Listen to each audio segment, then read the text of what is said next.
The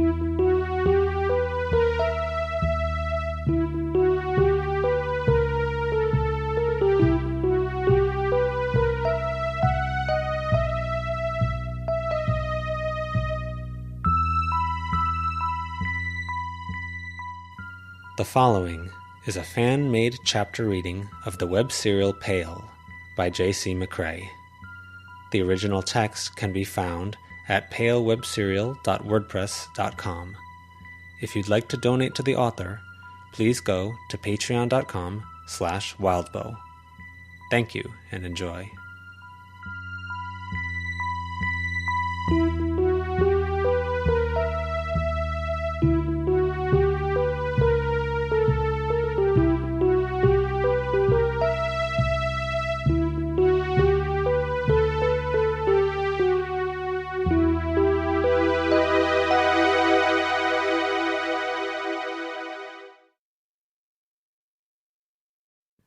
Stolen Away 2.8 Lucy. Aunt Heather laughed, and Aunt Heather's volume control knob was a bit higher than most people's at the best of times. She'd had a few glasses of wine tonight, and it was a louder and longer laugh than before. "Don't laugh," Lucy protested, her attention divided between the screen and her aunt. "Why would you laugh? How can you laugh?" On the television, Chloe was taking a machete to the head case. Lucy leaned forward. 6-minute uninterrupted final encounter. If there were any cuts, they were cleverly disguised. "I'm not laughing at the movie. It's you." Hurt, bewildered, and confused, Lucy looked at Aunt Heather, who sat sideways in an armchair. There was a fond smile on her aunt's face, which didn't line up with the comment. "You jump every time she does something," Aunt Heather said. Oh, had she? The feeling of being both stung and shaken dropped away. Mostly. Lucy tried to refocus on the film's finale. The moment had pulled her out of it. Chloe hacked the killer in the groin with the machete, bringing him to his knees, pulled it out, then swung the machete at the box that encased the killer's head. She pulled it free and began hacking, chopping the box to pieces. "I should thank you," Chloe told the killer, panting for breath. The killer lunged, grabbing her by the wrist before the machete could come down again. Lucy's leg jerked as she willed Chloe to jump back, to react. Damn, her aunt was right. Aunt Heather met her eyes, and then laughed at the annoyed expression on her face, ruining the whole feel of the conclusion. Lucy had made a point of watching this film once a year for the last 4 years. Every year, she'd had a different take on it. Year 1, it had been about realizing that there were patterns in movies like this, and that those patterns could be played with. Year 2, it had been actually getting what had been going on with Christopher. Year 3, it had been about deciding why she liked certain things in movies and films, and the start of her own list of rules about movies and television shows. Why she liked what she did, what she accepted, and what she didn't. If a female character got sexually assaulted, a male character of roughly equivalent status needed to lose his dangle and or tackle. This movie, as much as it was in her top 5, and as much as it had been the origin of that rule, only got a C for that. The killer died too soon after. There had to be repercussions, emotional weight. It had to be fair, or more than. That was the only way some people would get it. Chloe tore off the remains of the box from Headcase's head, revealing his face. Tim. He shielded his face, cringing. The calculating monster, truly defenseless for the first time. Chloe embedded the machete in his skull. Lucy's arm twitched. Aunt Heather chuckled. "I'm not scared or anything. I'm really into it," Lucy said. Aunt Heather smiled and nodded. "Sure."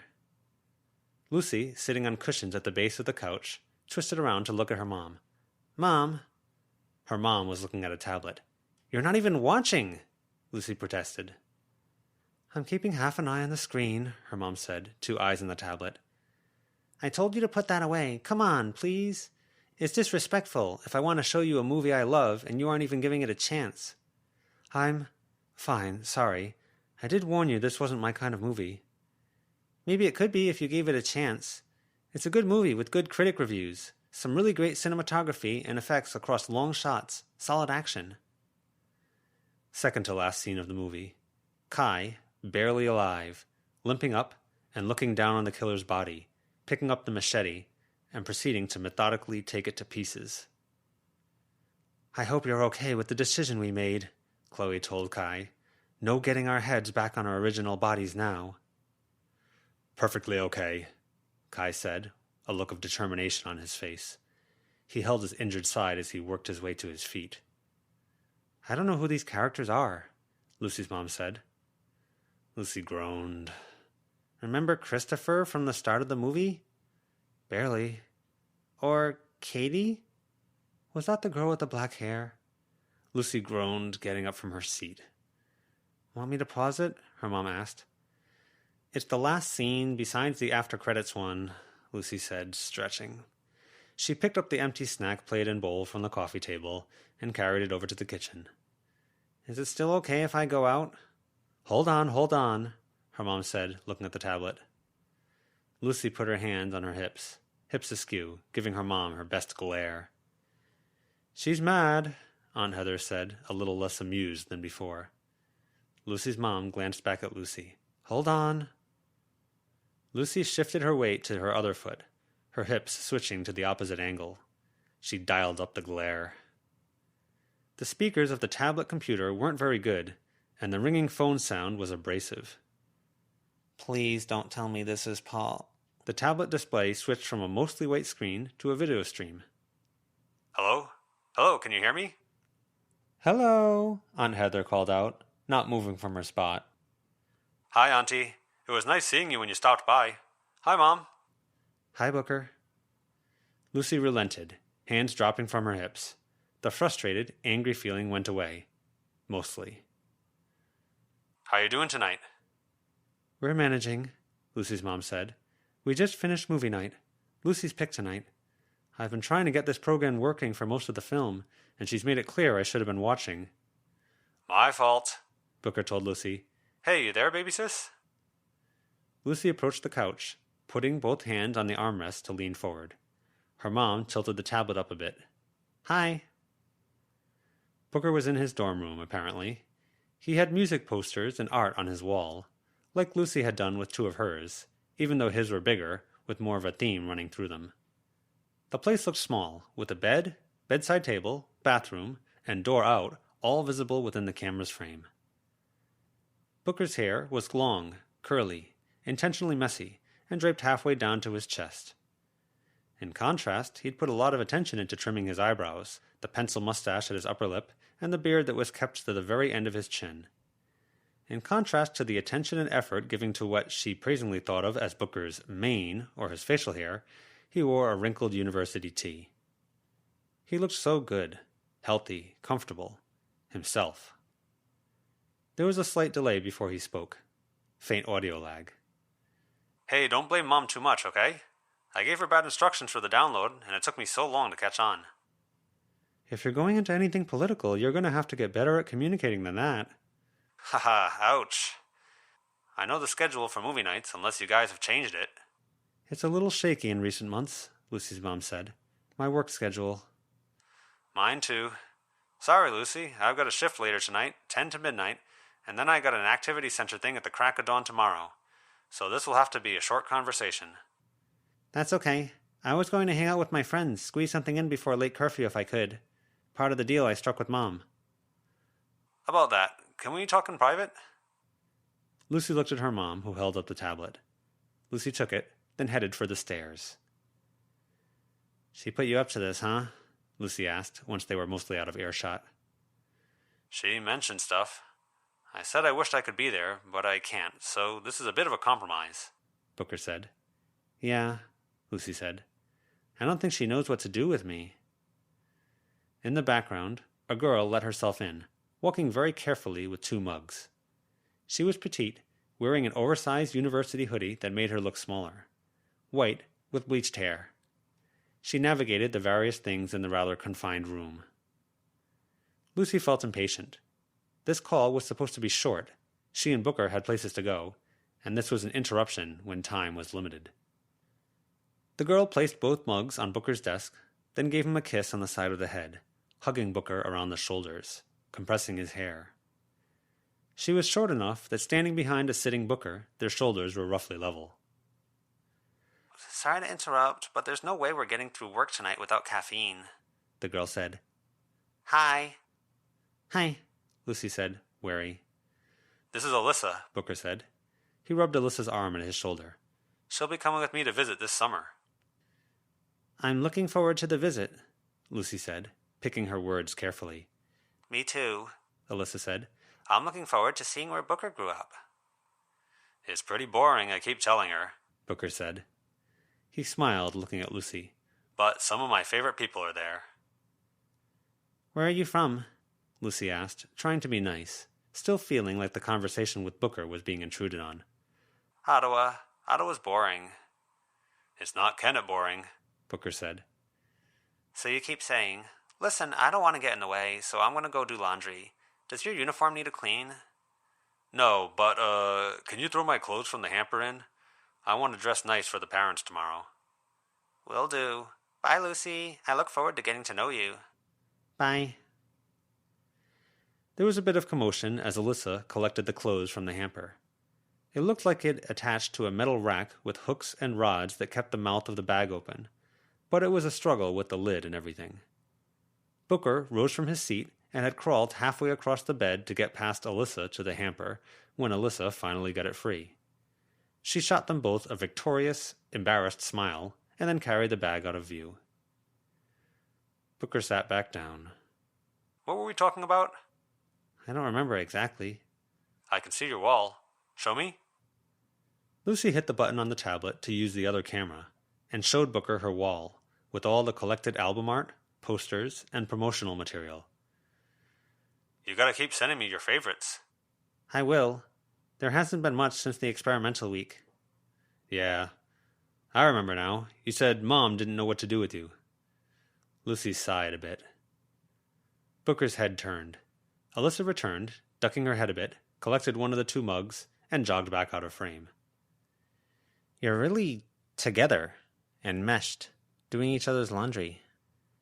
She's got a roommate situation, so she's been staying over. But we can talk about that in a month or so. She'll tell you. I gotta admit, baby sister, I don't know exactly what to say or do here either. Mom didn't give you instructions? No, Booker said. I even did internet searches, looking for advice, trying to figure out how to approach this conversation. I kept running into stuff more for white parents of white kids, preaching tolerance, acceptance. It made it sound easy. But I couldn't find a good guide for when a son, daughter, student, or sibling is angry or hurting, possibly for very justifiable reasons. How do you make that better? Lucy glanced at the window, checking for a certain cat, then settled on her bed. She didn't have an answer or input. She held the tablet with arms crossed, right hand at the upper left corner, left hand at the upper right, the bottom of the tablet dug into her stomach. It doesn't have to be a pep talk. It's nice to talk to you. Sure, we could make a regular thing of this, Booker said. He glanced to one side, seeming to consider something, and then said, Ran into Paul, huh? Yeah, she said. I've been trying to forget about him. Like, he left us, so why should I give him a second thought, right? He hurt Mom. I think Mom had the same mentality, trying to move on. So it didn't cross my mind that it might be any different for you, until Mom reached out. I don't think she moved on.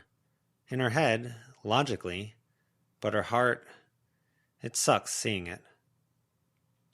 Oh yeah, I've been wondering if I should have stuck around for a bit. Postpone school, use the time to save up. I'm not sure it would have helped any, and it would have hurt. Yeah, maybe. Yeah. Talk to me, baby sis. I only got the Cliff Notes. It's hard to explain, Lucy told him. It was. She couldn't lie, and there was so very, very little she was certain about when it came to this stuff. She had to be so careful, and that was an additional obstacle when the conversation was already halting and hard. I can't move on, it feels like. Sometimes little things happen, and my brain sort of takes it up and won't let them go. Like they're circling around in my head, and I wonder, interpret, cross-check against new things and ideas. But there's never a clear answer. I can't take them from that part of my brain and put them down or leave them in the past. Mom said you're seeing someone now? A therapist? Therapist, counselor, or psychiatrist. I'm not sure of the terms. But even there, he asked a couple of questions about what I remembered about Mom's relationship with Paul and what happened with Mom's relationship with Dad. Is that him trying to understand me better? Or is it him gathering ammo? Ammo? When these types of things happen, not even with you or me or Mom, but violence or politicians saying something sketchy or slipping in 14-word headlines into government websites, if it gets any meaningful traction at all, there's always people looking to defend them. Always people out there looking to make us out to be the problem. That guy committed a crime a decade ago. That guy should have been more cooperative. And if we try to be meek and easygoing and non-problematic, then it feels like we're playing into the long-term game where we don't have teeth when it counts. It doesn't matter anyway, because the people who want to find something will find something to point their fingers at, so long as it isn't themselves. I think it's possible to be easygoing and have teeth when it counts. It's what I try for. Lucy's fingers gripped the tablet harder, and it creaked a bit with the force of it. She wanted to hug it, but then she couldn't see Booker, and mostly she just really wanted to hug Booker right now, tight as could be. I think I'd rather have the teeth first and be ready. The people worth keeping can look past that and see the real me. You still got those people? Verona's still around? Lucy nodded. And Avery, new friend. She was there with Paul. I was so worried she'd make a comment, like, wonder, was Mom to blame? But she's met Mom, and Mom's never done anything even remotely unkind to her, so why would she think that, right? I was so ready to go off on her, if she even hinted at it. But I guess thinking that way isn't fair to her any more than a comment about Mom would be. And it's like, I can't even put it to rest. It's not even cathartic, because now there's more stirred up in my head. I'm glad you got friends. It sounds a lot like you're overly ready for too many things all at once. Paul, your friend. Could be. I wasn't thinking seriously about all this until I was 16 or so, Booker said. I wish I had good advice. It's tough being your age. If you were a little older, I'd tell you to go find the parties. Network. There's guys as young as 14 or 15 who hang out, drink, mess around. There's not much to do in Canada except that, or being off on your own, doing your own thing. I know telling you to go drink beers at your age is really terrible advice, but I think it's so important that you get out there, make your face known, make friends, find a boyfriend, if you're into boys. Yeah. Cool. Look, be goofy, be happy, be sad with these people around your age. Go drink a beer with them, if that's what it takes to form those relationships. Be 13. It builds something better while you're at it. Man, if Mom heard you giving this advice, she might uninstall this app. It's what I had to do, baby sis. It's the nature of a town like ours.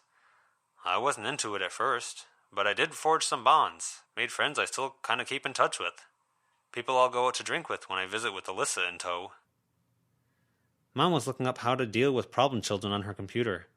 A book showed up as a product she looked at on a site, even though she deleted the search history. If I came home drunk or whatever, I think I'd only be reinforcing that take. Don't get drunk. Save the stupid stuff for when you're with people you trust, like Verona and your other friend. When you're with others, be sharp enough to notice the little things. Trust your instincts, because if you spend enough time around them, some people will show off their assholes. Protect yourself. Use protection if you're doing anything. Lucy groaned. Oh no, don't go there. Gotta say it, Booker said. Mom won't, because she's in a bit of denial about what it's like there. For the next few years, there'll be drama, drinking, driving out to nearby towns or locations for something to do, more drinking, some drugs, and doing it like they're trying to repopulate the species. Find the good in there, and it's a good enough distraction for the heaviest stuff. Just make sure you come through all of it with a net gain and a minimum of long-term problems. I'm not even really thinking about all that. There's other, heavier stuff on my mind. I think you should let yourself think about it. It helps, really. Some stuff only feels heavy because we struck it on our own. Nothing to use as a measuring stick to figure out how big the problem in front of us is. When we surround ourselves with people and experiences, it gets easier. Get through the teen years, and you'll find you have a bit more elbow room to do the stuff that needs doing. Lucy looked out the window. It was dark out. What if there's heavy stuff now that can't wait? She asked. Then call me, or talk to Mom. What if I can't? She asked. I think you'd be surprised at what we can handle. But what if I really can't, because sharing stuff would make everything worse? If bringing up the choir and the trail and a dead beast could entangle them and pull them into all of this? It was part of what nettled her about Avery getting involved with Pam like that. Lucy had to be this careful, and Avery had let her guard down that much. I think, Booker said. He turned his head. Alyssa was back, carrying a basket. She seemed to drop it off and leave. If it comes down to what you were talking about, even if it's a hard subject, like wondering about Paul, you can ask, and I can share my own thoughts, and we can work it out together. Your thoughts? What do you think happened, Lucy? Booker asked. I think he's racist. He left us because his mom and sister pressured him, saying we weren't his, we didn't look like his. I called him out on it, and he didn't say no. He couldn't even let me have that certainty. It hurt, seeing the expression cross Booker's face. A reflection of emotions she'd felt on a face she was fond of. Where did you get that idea? Booker asked. Overheard stuff. Bits of conversation with him and his family. It's the only thing that made sense to me.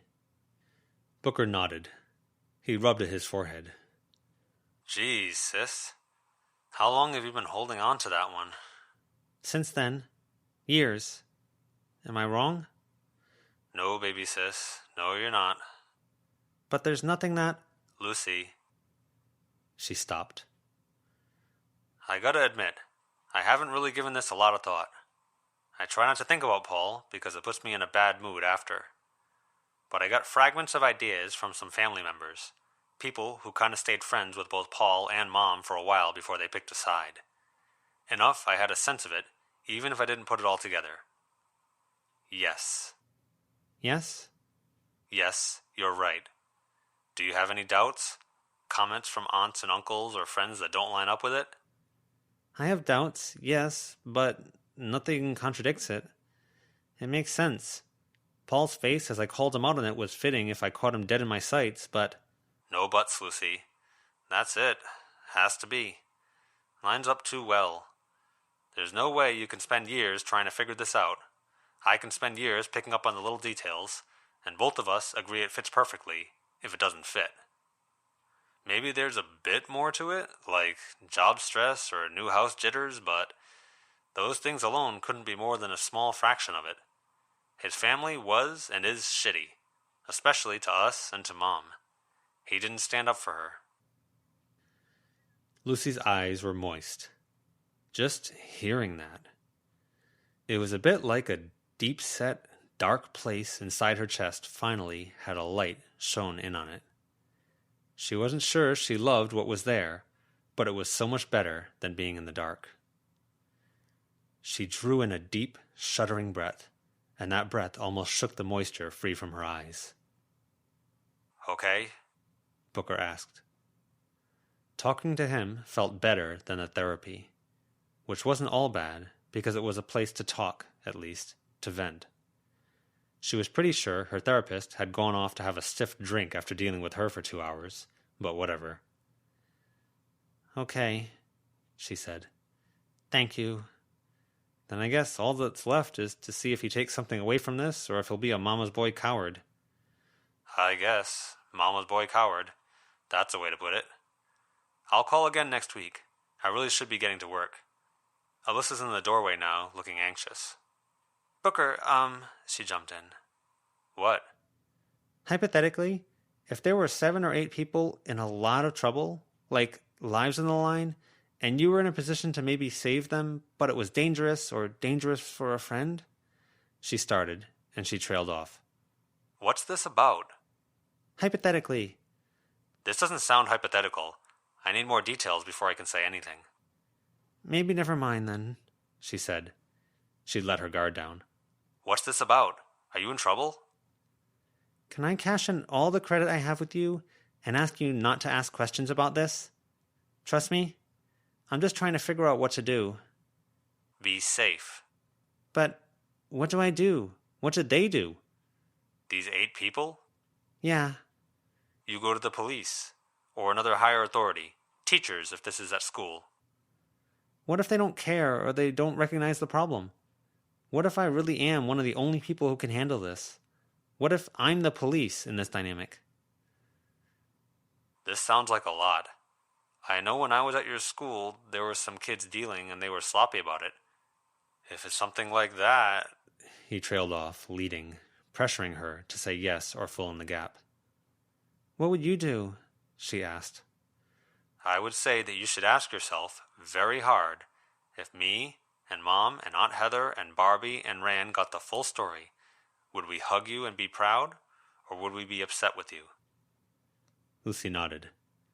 Got me pretty worried now, Lucy. Stay away from the dealers.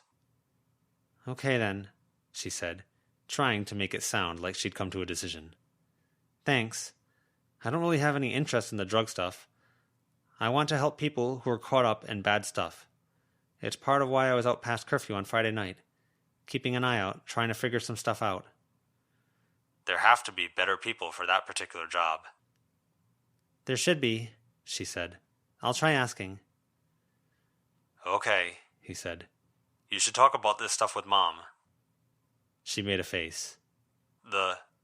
Someone talked from off screen. Alyssa again. Lucy couldn't make out the words, but she could hear the tone. Gotta get ready for work. I'll check in soon. She nodded. Lots of checking in. She had 5 appointments with the therapist this week, and it was supposed to taper off to 2 a week for a month, then 1 a week for the next month. Then they'd reassess. Checking in with Mom to reassure. Aunt Heather swinging by their place after doing her work thing earlier today, checking that things were okay. Now Booker. Booker hadn't closed the video, and Lucy had a bit of a window into the life he was leading as he got stuff together and got ready. He returned to his desk to get the mug he'd barely touched, winked at her, then shut off the connection. She missed him so badly. She couldn't help but resent Alyssa for butting in once or twice, and for... It was hard to articulate. For being there, or not being there more? Booker was beautiful in so many ways. He was cool, to the point Lucy kind of defined cool with him in mind. He was thoughtful and kind and smart and resilient. Paul had left a hole in their lives by walking out. Booker had left a kind of hole, albeit a healthier one she was on better terms with in her heart, when he'd gone off to school. Seeing Booker get sorted out and talk about bus fare and grabbing a jacket because the temperature was supposed to drop it was nice. That he was living what seemed to be a good life, and that he didn't seem to be miserable. It was hard not to think of him struggling with homework at the dinner table, sitting with Mom and Paul. But he didn't look like he was struggling now, and that was a balm for Lucy's soul, which felt a bit like it had been dragged over rocks in recent days. With Alyssa, she felt, not jealousy, but almost kind of offended. Like, Booker was all that, and as nice as Alyssa seemed to be, Lucy kind of felt like Booker deserved everything. Lucy had to fight the urge to pick apart what little she'd seen of the girl, identifying flaws and leveling a judgment on her. She would have to be careful, she decided, because Booker obviously liked Alyssa, and it would be so very easy to be a bitch to the girl. Lucy got her things together. The temperature was supposed to drop, but she wasn't sure if it was there yet, or if it would get there. Her mom was doing the dishes, while Aunt Heather lounged on the couch in her mom's spot. Brought your tablet back. Going out. It's already pretty late. A bunch of people will be there. We'll have a chaperone, kind of. I kind of explained to Booker, and I think I'm not doing anything that would make you regret letting me go, if I could explain. Teenager stuff? Her mom asked. Some teenagers, a lot of kids. Some people who I don't even know how old. I could come then? Her mom asked, drying her hands. It would be massively inconvenient and weird if you did, Lucy said. You'd be in the way. It'd be a disaster, probably. Her mom made a face. Lucy made a pleading gesture. We made a deal. I'm not grounded if I go to the therapy and stick to being my best self. I had the session yesterday and one today. There's more this week. Going out at a late hour isn't not grounded territory. Going out late is the kind of thing you get to do maybe if you haven't been grounded, and I can't even imagine you doing something you'd get grounded for. People are counting on me, Lucy said, maintaining the pleading gesture. And you are counting on me to be a good mom.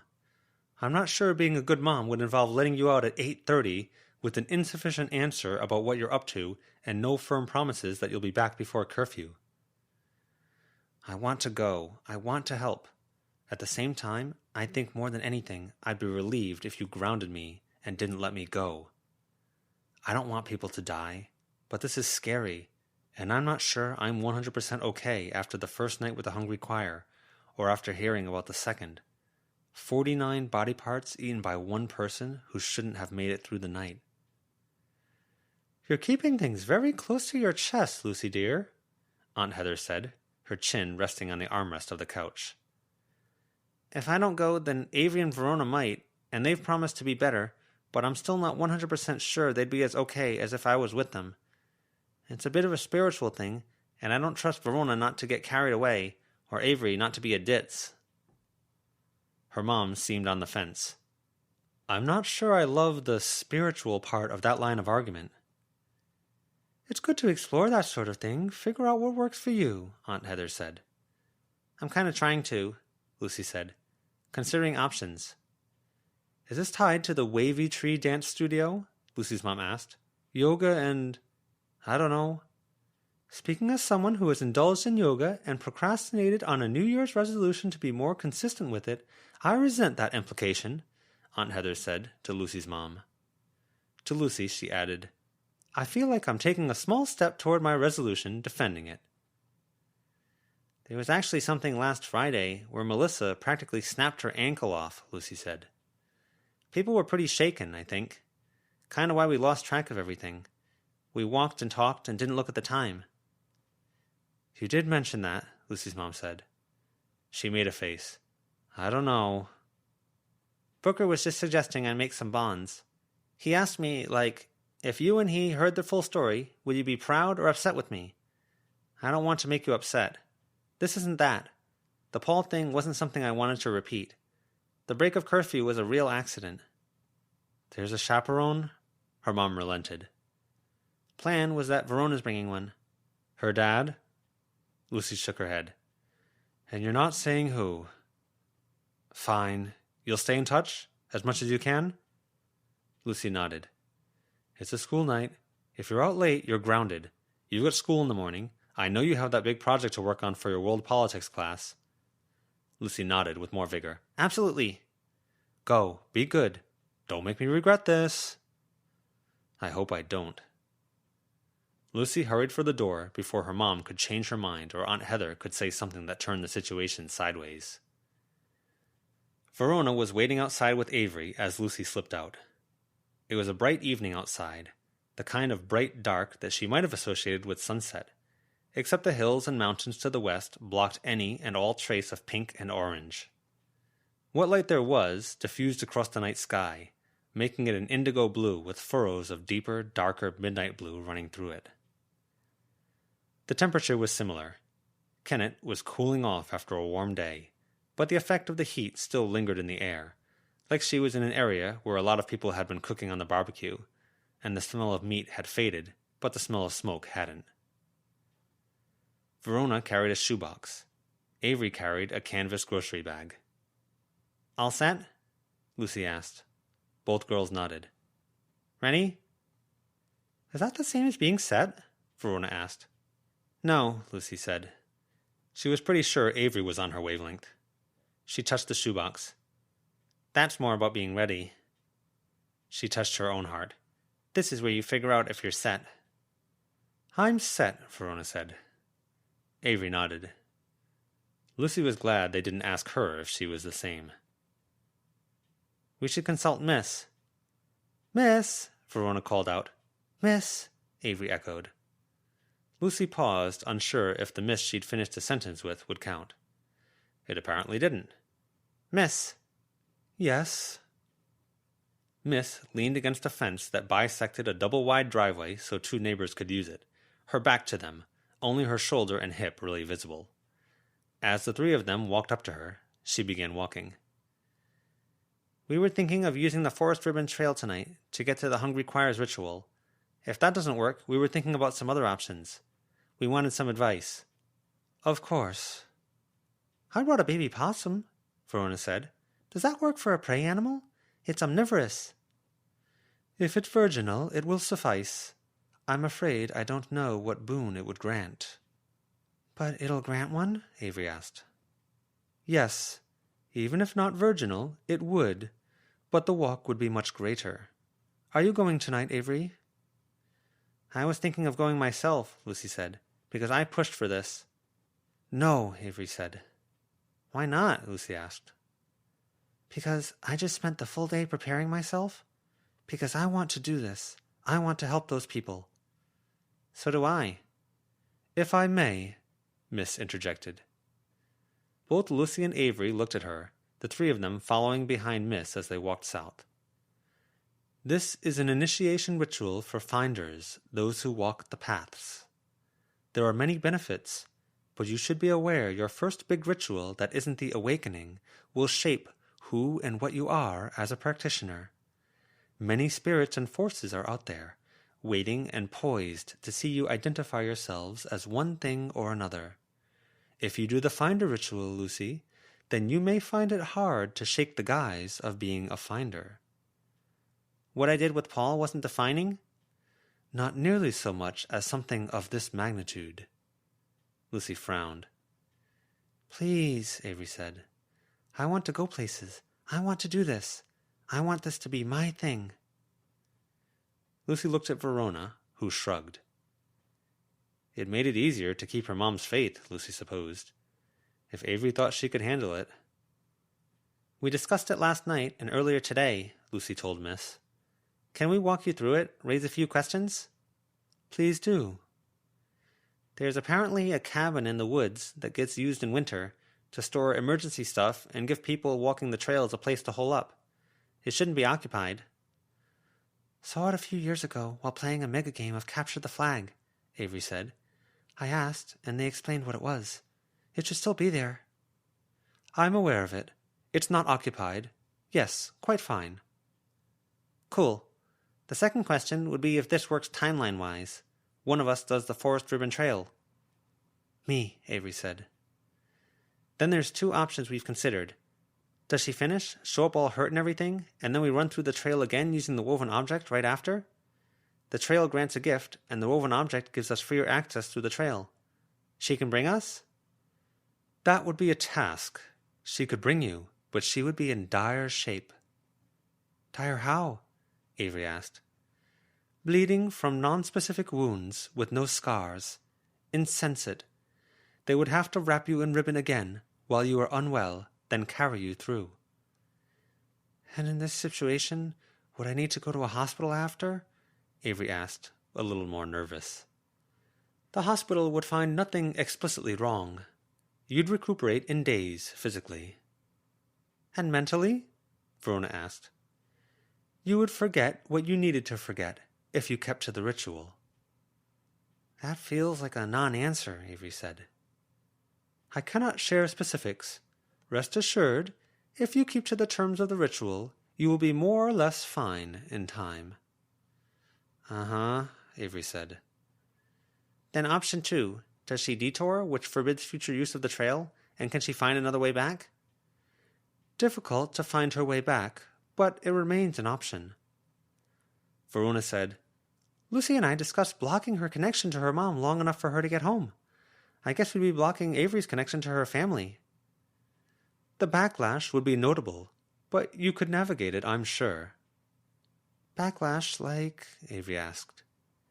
You could distribute it so there is a high amount of attention over a long period of time, or dramatic, high-intensity attention for a brief period. The latter would likely be forgotten very quickly, as innocence tends to shuck memories of the strange. Then those are the two options we theorized about. There's some other questions, but any ideas, miss? Lucy asked. You seem to know about this stuff. There are possible ways forward that are simpler. They had reached the southwestern end of the town. They continued into the woods. Miss weaved through the trees with ease. Lucy had to pick her footing.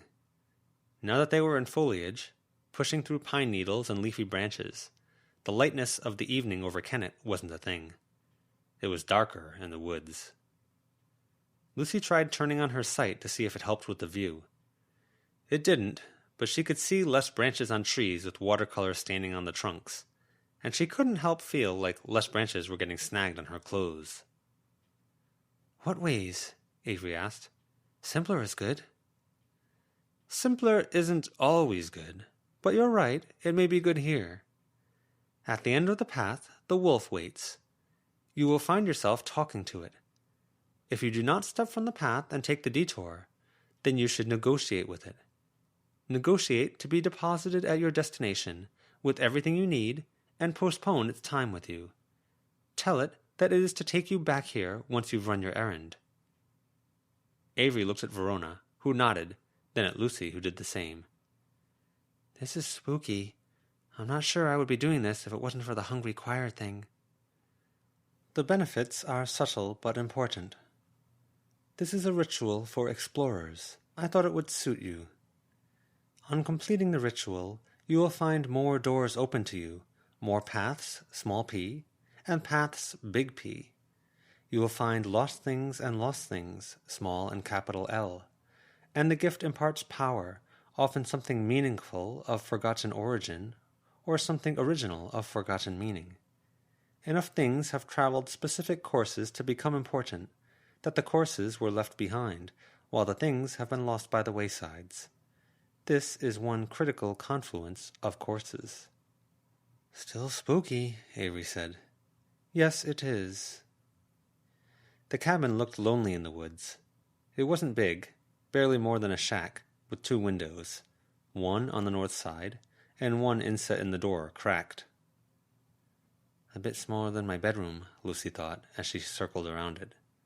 She looked for traps using her sight, and saw a few fragments of blades and a bit of darkness.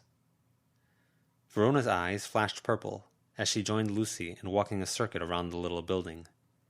It looked like a park ranger or someone had taken pains to keep the ground clear around the cabin, raking up pine needles and clearing up vegetation. It stood alone with no trees within about 15 feet. A ring of stones marked a campfire, but an orange sign with a weighted base had been set in the middle, sitting at an angle, warning about fire risk. Lucy waved her arm through some spiderwebs that stretched between the cabin and the trees. What are we doing we're there? Avery asked, standing a couple of feet ahead of Miss, who had stopped at the denser edge of the trees at the clearing's edge. I couldn't say. We were thinking, at the very least, we could counsel Reagan, observe, give her advice if it looks like it was actually impossible. That's fair and just, right? Lucy asked. They don't have enough eyes or depth perception to really win. Reagan has no eyes left. 6 of the others have only 1 eye. There should be a new contestant with 2. They were gouged, bled, they lost fingers, and a lot of them were already in rough shape. It's possible. It wouldn't be unjust, necessarily, but I don't believe it would be just in the way that makes it easier to combat the choir. I can't say more out of concern that I would be entangled. What you said about justice, that's like how goblins find it easier to hurt bad people? Verona asked. Yes, I should warn you, you would find yourself getting further entangled going this course. Like absolutely, positively screwed entangled? Avery asked. Far from absolutely. Definitely not positive. Screwed, hard to say. Entangled? Yes. Most likely they would continue to be a nuisance, attempting to resist your involvement. Being a referee is not the worst role you could take. Verona had stopped to talk to Miss. Lucy continued to walk, not looking at the cabin or the clearing, but at the woods. Avery approached the cabin, investigating the interior. She stopped, staring at a collection of knives, razors, and fragments of steel in the branches. She stared at it. As she did, her eyes adjusted to the gloom. Multiple eyes stared back at her. "Miss?" she asked. "Yes." "What you said about the omens, how looking at them can bring them closer? Looking with any type of sight or seeing runs the risk of someone seeing you back?" "Is it the augur?" "I think so, or someone related to her." The leaves and branches rustled beside Lucy. Miss walked up to the edge of the clearing nearest Lucy. "What happened with Guilherme and her?" "He caught her in the woods north of the city. They talked, and I listened in." "What did they say?" "That he would let her go if she forgot the particulars. She eventually agreed. He then said that if she returned, he would be a gracious host and give her what she came for. If it was wrath in her heart, he would give her violence. If it was greed, then he would give her what she coveted. If it was envy, he would give her lessons and raise her up, so she had no desire to take what others had. And so on. She's a knowledgeable enough practitioner to know he would follow through, and what that might mean, coming from a fairy." "Kind of making me reflect even more on the gifts," Verona said, as she walked up to where Lucy was, peering into the trees. "She was told the same went for her family or anyone else who came at her behest. All they had to do was enter Kennet. Most importantly, he communicated that our business here is being seen to by practitioners." "What happens next?" Lucy asked. "She left. She remembered enough to know she has to keep out of Kennet and keep her eyes and spies out of the area. Now she watches without crossing the town's boundaries." "We're outside the town?" Lucy asked. "We're in designated parkland. It's not part of Kennet in anything more than spirit." "Huh. To brave a fairy, she must either have a mandate or be intensely curious. For someone who specializes in ways of seeing, a strong sense of curiosity makes sense." Or an other in Kennet tipped her off, to provide cover for the moving of the carmine beast's body, Lucy thought. She wouldn't bring that up here and now, when the woman best suited to let a pesky practitioner slip through and cause a fuss was right here. Miss distracted and deterred other practitioners from getting close. It wouldn't be hard to let one through. It didn't even have to be malicious. Verona had relayed what the goblins had talked about. If a goblin could be corrupted or co-opted and made to attack a practitioner's child, Miss could be directed to mess things up here. "Is there a good way to capitalize on that looking back thing?" Lucy asked, her arms folded. "If it were any of the other Ontario or Manitoba practitioner families, I would encourage you to. The Bellingers would have safeguards and protections. It's their stock and trade, after all." The eyes peered through the gloom, sitting amidst blades of varying size and quality. "These torn connections," Avery said, kneeling down in the dirt. She dragged a finger through the dirt and picked something up. "Did you walk through a spiderweb?" "I did," Lucy said, alarmed. "Why?" "It's tied to that over there." "Aha!" Verona said. "Like a motion detector light that goes on when you walk through its area. It allows much more surveillance without so much power cost." Lucy advanced a few steps, raising a hand. "Hello!" One occupant of the branch flapped wings. As she got closer, she could make it out. A crow, with its skull cracked open, a bit of skull still showing. A human eye had been set in the side of its head, and it roved around, looking. There was a spider about half the size of Lucy's head, dangling from a branch. The chitinous exoskeleton had similarly been cracked open at the abdomen, an eyeball set within. A squirrel had its mouth stretched open, bearing an eyeball, its little furry arms and tail limp. All in all, maybe 8 eyes set into various zombie critters. "Can you hear me?" Lucy asked. The crow bobbed its head in an up-down motion. "I know being friends might be too much to ask, but are you willing to cooperate with us? Mutual benefit. We'd be open to trade, to exchange favors, or just talk."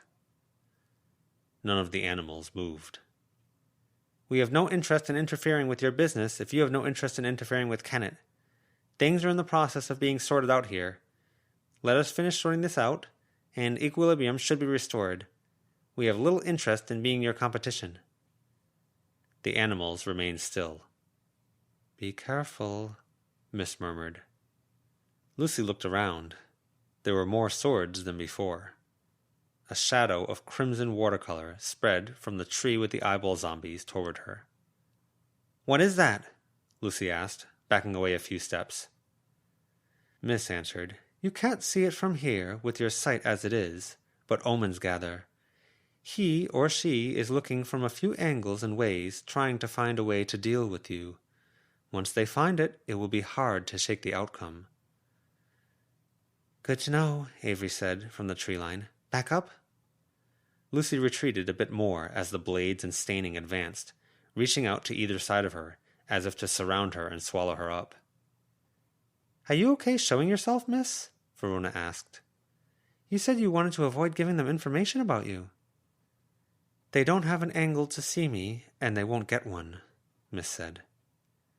"Sending omens like this led to innocents getting hurt," Lucy said, raising her voice for the Bellingers practitioners' benefit.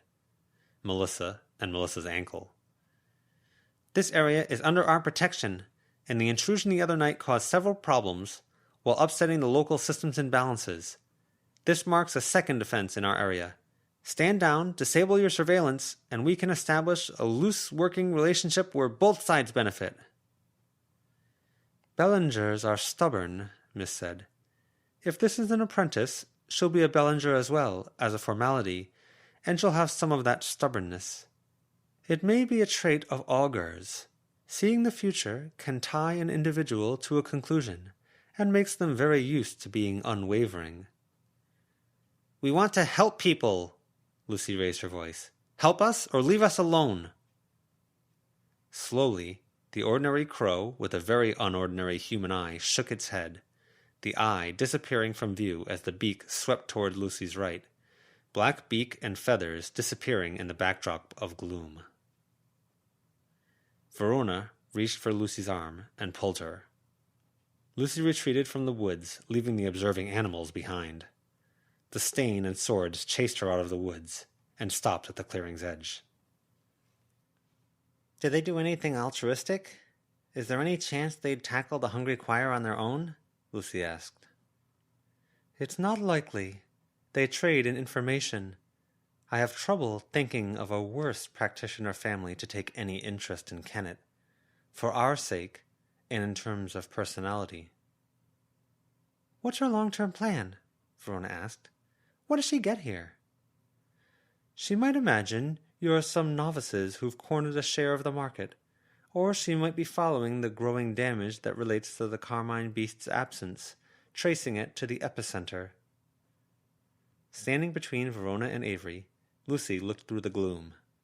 The animals were spreading out a bit, peering through the branches and looking at the clearing. Verona began drawing out symbols and runes around the roughly circular clearing, darkness in an eye shape. Squawking, the crow flew through the trees, turning a hard right. Dust was disturbed, and the rune was distorted, dirt settling into a shape that didn't resemble a darkness rune or eye. Other animals around them made noise. "Back off!"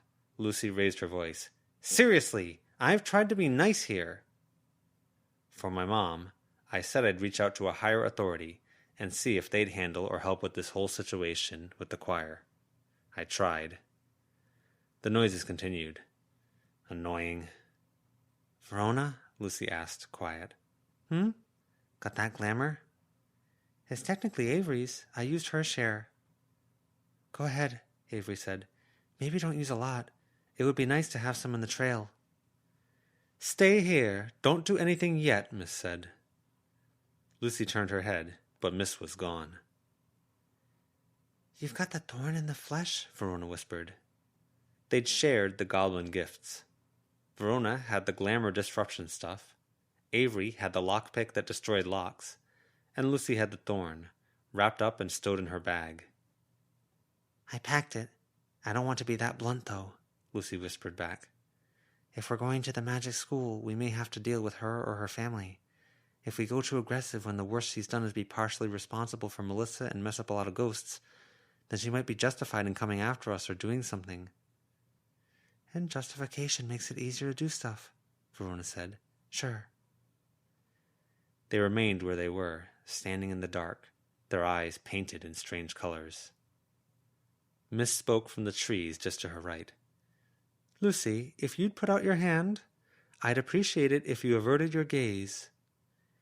"You sure ask for a lot of trust while justifying relatively little," Lucy said. "Please. It makes it easier, especially while the augur is trying to see." Lucy put her hand out to the side, palm up. Cool dust settled there. "I brought some for you as well, Avery, from Guilherme, to help you on your trip down the trail. He's going to check to see if our practitioner needs more discouragement. Alpina is on her way here. She's taking a short break from her nightly rounds."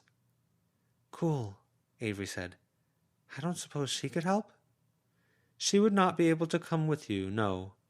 You will have your boon companion, assuming it is healthy." Verona cracked the box open and nodded. "If Alpina was my familiar, would she be able to come?" Avery asked. "Yes. Familiar and practitioner are tied to one another. I would not make that decision so rashly tonight, for that small amount of assistance and company." "This is scary," Avery said. Avery had been very quiet tonight. It tended to happen when she was spooked. She withdrew. "You'll have the companion. If anything bad happens, you can use this little guy," Verona said. "You could try any number of times, pulling the, quote, ripcord, unquote, any time things got to where you couldn't continue." "This is what makes the ritual very good for beginners," Miss said. "I don't want to do that to him if I can help it, though, and I feel like even succeeding is scary in its own way. Either the wolf does something, or I have to run for it along a so-called detour." While they discussed, Lucy worked with the dust in her hand. She ended up pulling out her wallet, pulling out her bank card that she'd been given to open a beginner's savings account, and then used the card to flatten out the surface. She used the corner of the card to draw curves and lines. Verona saw and took over. "Nettlewisp, Nettlewisp, Nettlewisp," Lucy whispered. She looked at Miss, who wasn't complaining or stopping her. "I've tried being nice, I've tried being fair, I've tried being even, and I've tried being clear. If that spying practitioner from outside Kennet keeps giving us the evil eye, staring at us with—" "Ill intent," Verona supplied. "Ill intent and promise omens, repay them 3 times over in stings and pain.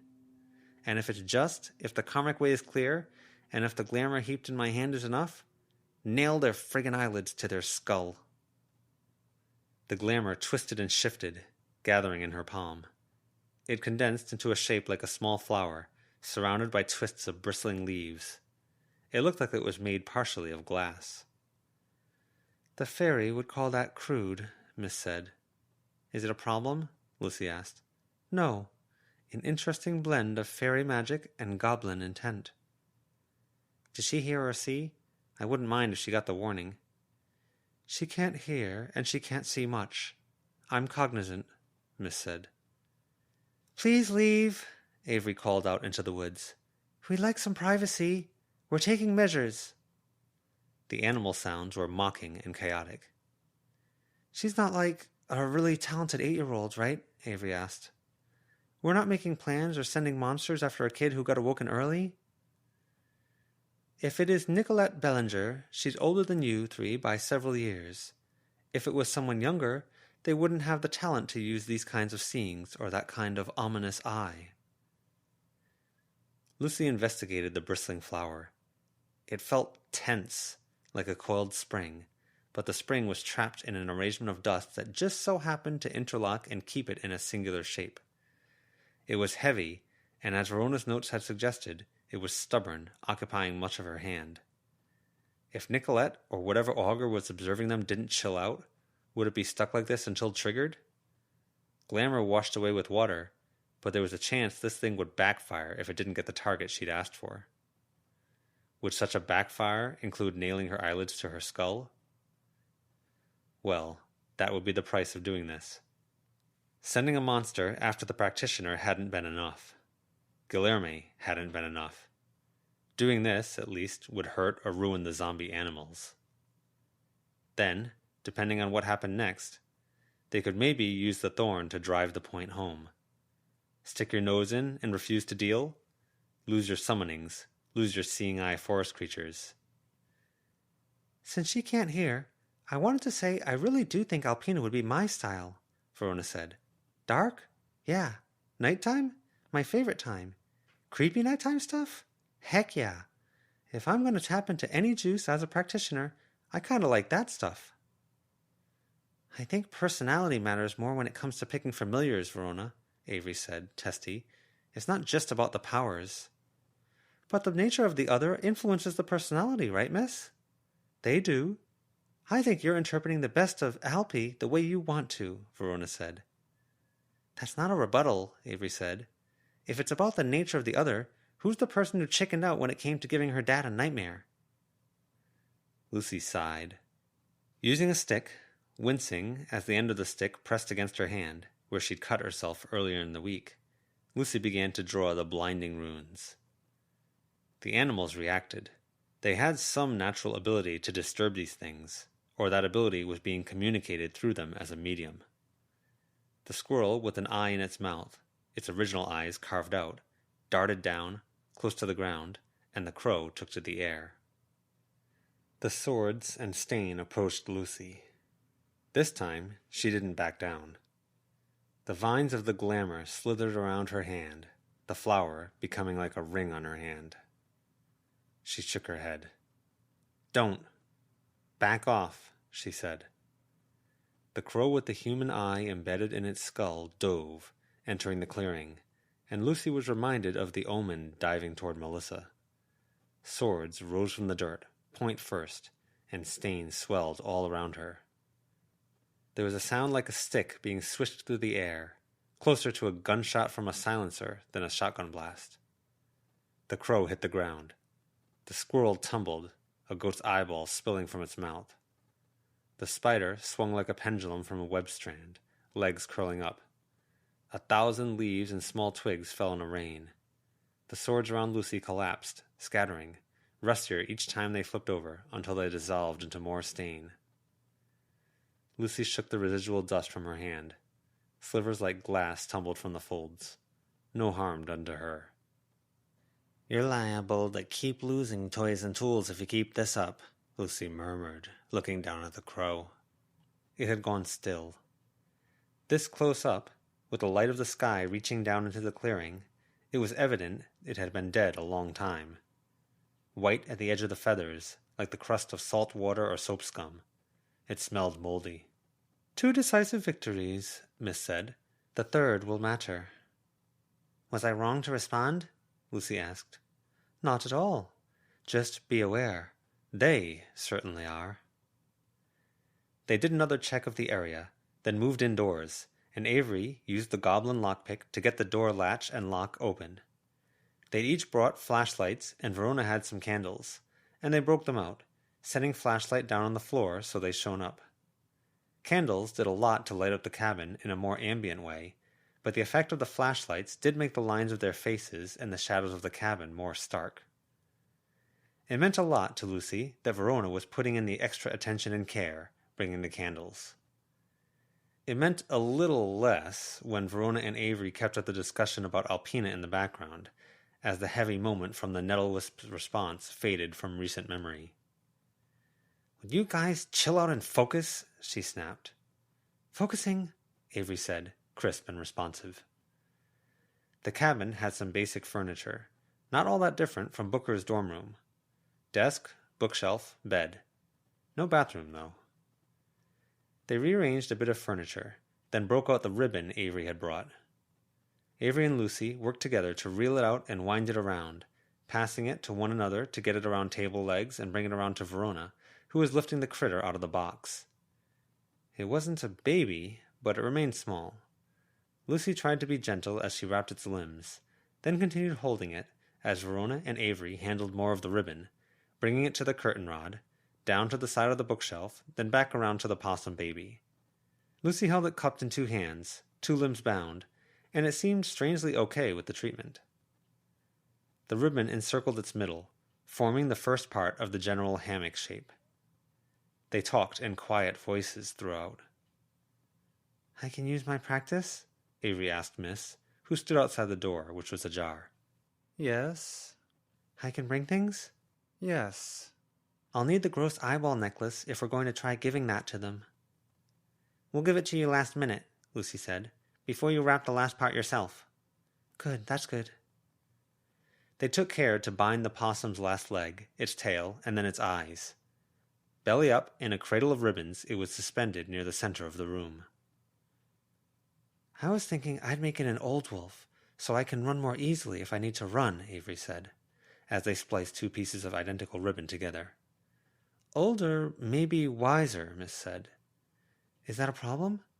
"It's a factor." "Uh-huh. Can we get a verdict on this splicing of the ribbon? Is this okay?" "That will be fine. There may be a bump in the path as a consequence. Don't trip." "Okay. I'm pretty good at keeping my feet under me. I just figured it was better to have more ribbon to wrap myself in than to keep to 1 ribbon and not have enough." "Trust your instincts." Verona drew the circle beneath the possum, filling it in so it was, ironically, empty. Avery took over, penning the message around the circle border. "Lengthen that word, or you'll have to stretch later ones." "It's a bit long of a message," Avery said. "It is, but I think you'll want to be at the halfway point by the time you get to and." "Look at you all," Alpina said from the shadows at the door. "Prepared for a right war, are you?" "Prepared for something, hopefully," Lucy said. "Where are you off to, then?" "I think to pay the choir's crowd a visit and see if we can't give them a necklace," Avery said. "That's the plan, right?" "Yes," Lucy said. "Before the ritual starts. They're allowed to bring preparations, and it's a gift they earned by being helpful to us. I think it's fair. The entanglement shouldn't be so bad, and if it works, it'll give Regan a fighting chance." "Aye, you're right out of your minds, the lot of you. Going alone, lassie?" "Yes," Avery said. She looked at the others. "I think so. Going to ask the wolf to drop me off on the far side. If I make the detour, I think I can appear where I want to as well." "Yes," Miss said. "If you want, I can be at the other end when you appear." "That would be very nice of you, Alpina. It'd mean a lot to know I had a friend waiting for me on the other side. I might be in bad shape." "Aye, I canna get involved myself, but I can see to your well-being at the very least." "Thank you," Avery said. "I should be at my rounds, so I'm free to go on a trip. I'll see you tonight, all going well, aye?" "Bye," Verona said. "Wish us luck." "Luck to you 3. I'm hoping you ain't needing it." "So am I," Lucy said. "I should go as well," Miss said. "I can't be too close to this ritual. Any questions before I go?" "I did have one, kind of," Avery said. "I'm wondering if I should ask." "You did say you had a tight timeline to run this errand. I wouldn't waste time deciding." "Are you—" Avery started. "Are you lost, miss?" Lucy and Verona turned to look at the slice of the woman, visible at the door's edge. "I am." "Is that why you know about the trail?" "It is." "Were you there once? Were you a wolf?" "No," Miss said. "I was by the wayside, a memory without anyone to have it, or a person forgotten even by the abyss, or an echo forgotten even by the ruins. I waited by a place called the Stairwell Web. Someone made a wrong turn, they panicked, they ran, and for a moment neither of their feet touched a stair. I put my foot down before they did. I took their place, they took mine. I walked the various paths for a long time before I made my way to this world. I was trapped for a long time in the yellow flower spiral, and I walked the forest ribbon trail by instinct alone. You said it might matter if my guess was right and timely. Yes, Miss said. If I run into trouble, do you think you could back me up? If you run into that much trouble that you need me, I don't know what I could do. Avery nodded. The universe has no place for me, even in people's sight or sight. It contrives to find a station for me, in a similar way to how I had a station at the stairwell web, and the most likely place is as part of a ritual or great practice. You're finally trusting us a bit? Lucy asked. Telling us this.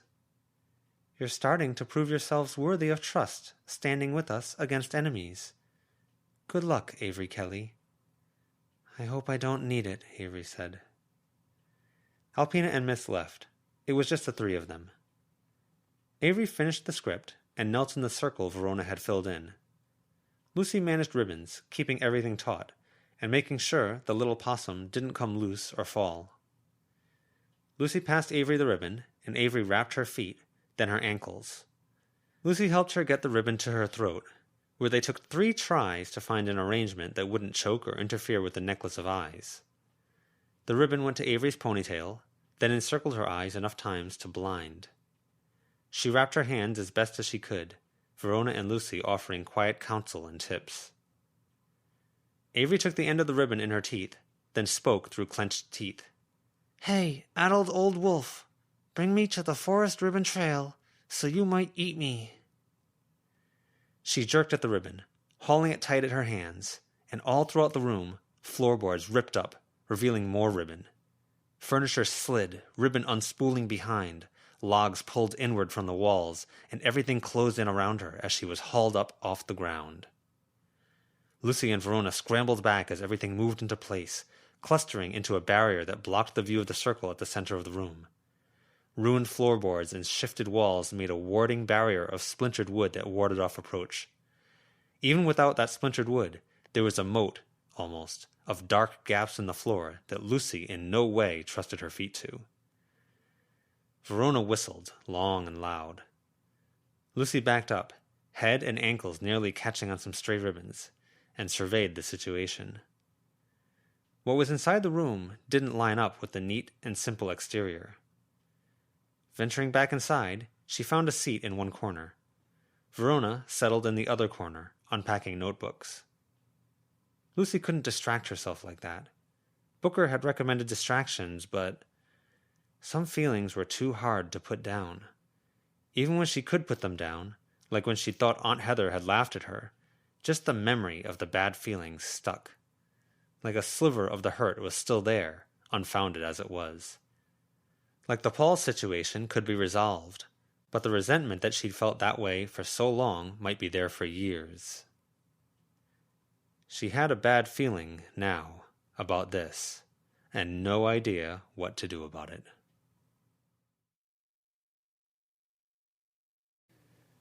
This has been a fan-made chapter reading of the web serial Pale by J.C. McCrae, read by me, Numberwangman. The original text can be found at palewebserial.wordpress.com. If you'd like to donate to the author, please go to patreon.com/wildbow. If you'd like to help with this project, please contact the Itai BM on Reddit. Thank you for listening.